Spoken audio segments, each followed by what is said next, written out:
আসসালামু আলাইকুম, আমি এসবিএল আকাশ। স্বাগতম সবাইকে আজকের এই নতুন ক্লাসে। আজকে আমরা জানবো কোষ সম্পর্কে। তো চলুন ভিডিওটা শুরু করি। আপনার শরীর কি দিয়ে তৈরি? একটি ইটের গাঁথনি দিয়ে যেমন একটি বিল্ডিং তৈরি হয় বা একটা দালান তৈরি হয়, ঠিক তেমনি আমাদের জীবনের ভিত্তি হলো কোষ বা সেল। আমাদের দেহে অসংখ্য কোষ রয়েছে যেগুলো নিয়মিত কাজ করে চলছে আমাদের দেহে।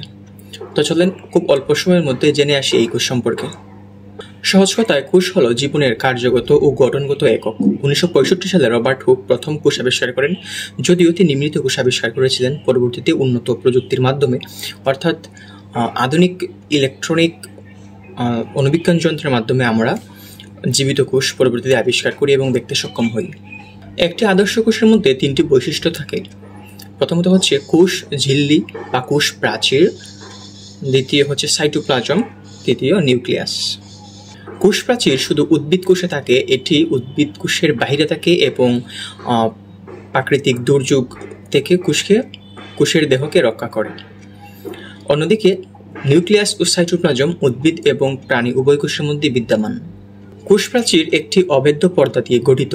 এটি কোষের ভিতরের বস্তুগুলোকে রক্ষা করে এবং দেহ থেকে বা কোষ থেকে কি বের হবে বা বাহির থেকে কি প্রবেশ করবে তা নিয়ন্ত্রণ করে। এটিকে বলা যায় কোষের বা দেহের কোষ বা দেহরক্ষী।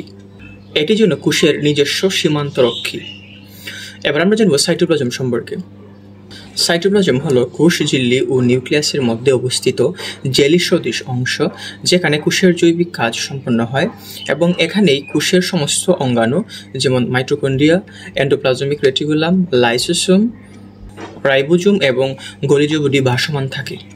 নিউক্লিয়াস হলো কোষের মস্তিষ্ক বা ব্রেন সেন্টার। এটি কোষের সমস্ত কার্যক্রম নিয়ন্ত্রণ করে।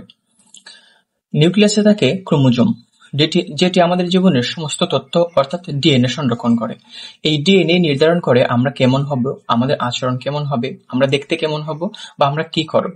আমরা জানি সাইটোপ্লাজমে অনেকগুলো গুরুত্বপূর্ণ অঙ্গাণু বিদ্যমান থাকে। এর মধ্যে একটি হচ্ছে মাইটোকন্ড্রিয়া।